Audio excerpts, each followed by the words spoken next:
الله أكبر. الله أكبر. السلام عليكم ورحمة الله. Pak. Pak.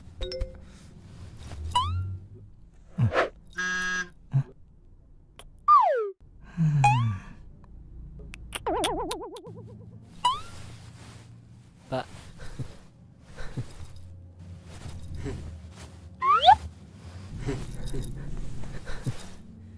Pak.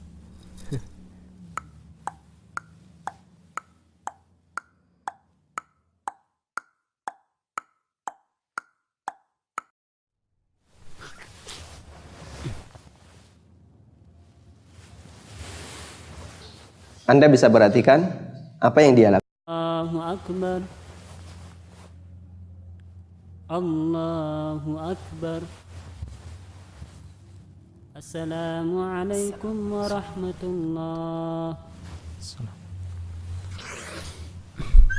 Pak. Pak.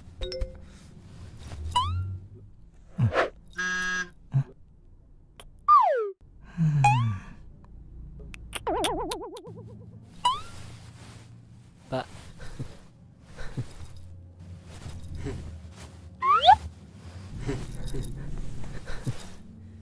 Pak.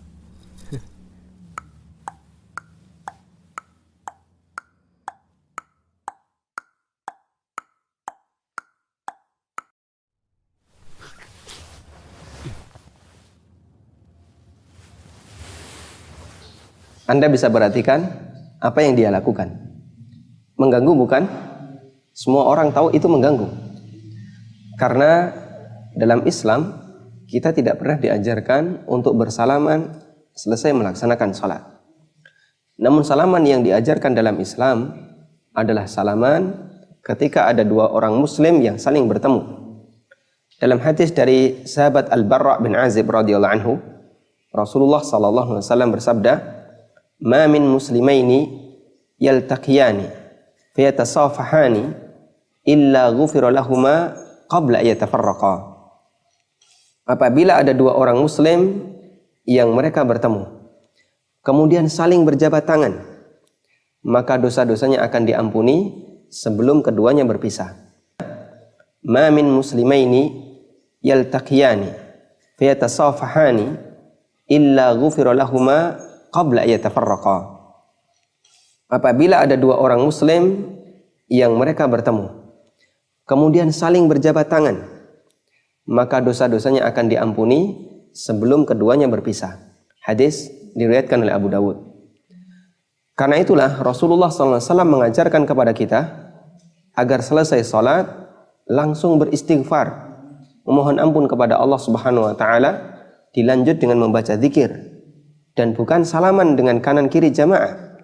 Sebagaimana disebutkan dalam hadis dari Thauban radhiyallahu anhu, beliau mengatakan, "Kana Rasulullah sallallahu alaihi wasallam idzan sarafa min salatihi istaghfara thalathan thumma qala Allahumma antas salam wa minkas salam tabarakta ya dzal jalali wal ikram."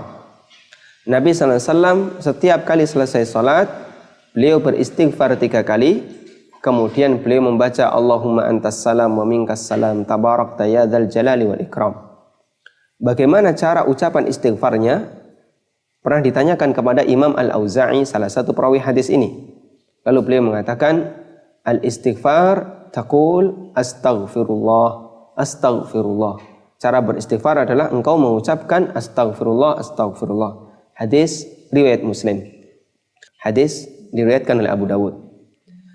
Karena itulah Rasulullah SAW mengajarkan kepada kita agar selesai salat langsung beristighfar, memohon ampun kepada Allah Subhanahu wa taala, dilanjut dengan membaca zikir dan bukan salaman dengan kanan kiri jamaah. Sebagaimana disebutkan dalam hadis dari Thauban radhiyallahu anhu, beliau mengatakan, "Kana Rasulullah sallallahu alaihi wasallam idzan sarafa min salatihi istaghfara thalathan thumma qala Allahumma antas salam wa minkas salam tabarakta ya dzal jalali wal ikram."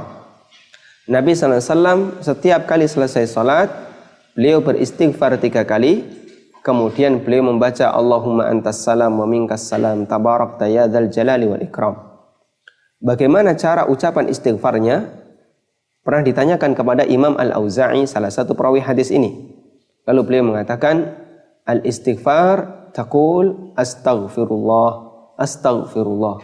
Cara beristighfar adalah engkau mengucapkan astaghfirullah, astaghfirullah. Hadis riwayat Muslim. Kemudian yang perlu kita perhatikan bahwa cara berzikir yang disyariatkan oleh Allah Subhanahu wa taala adalah dibaca dengan ikhlas, dengan suara pelan dan tidak keras. Allah Subhanahu wa taala mengingatkan di surat Al-A'raf, "Wadhkur rabbaka fi nafsika tadarru'an wa khifah wa dunal jahli minal qaul." Udhkur rabbaka, sebutlah nama Rabbmu. Ingatlah nama Allah, artinya berzikirlah. Fi nafsika, dengan ikhlas dari dirimu. Tadarru'an, dengan penuh merendahkan hati, merendahkan diri di hadapan Allah Subhanahu wa taala. Wa khifah, dan disertai rasa takut. Wa dunal jahri minal qaul, dan jangan dengan suara yang keras. Bil ghudwi wal asal, baik yang dibaca di pagi hari ataupun yang dibaca di sore hari. Ini cara zikir yang Allah ajarkan. Kemudian ketika ada orang yang hendak meninggalkan masjid, maka tidak disyariatkan untuk bersujud terlebih dahulu. Karena dalam Islam tidak ada istilah sujud pamitan masjid. Sujud dalam Islam yang disyariatkan hanya ada 4. Pertama, sujud ketika kita sholat. Yang kedua, sujud ketika kita lupa dalam sholat, yang disebut dengan sujud sahwi. Yang ketiga, sujud ketika kita membaca ayat sajdah, yang disebut dengan sujud tilawah. Dan yang keempat, sujud ketika kita merasa mendapatkan nikmat yang besar, itulah sujud syukur. Ini 4 sujud yang disyariatkan dalam Islam. Sementara untuk jenis sujud yang kelima, yaitu sujud ketika mau meninggalkan masjid, sujud pamitan dengan sajadah, tidak pernah ada dalam Islam. Semoga bermanfaat.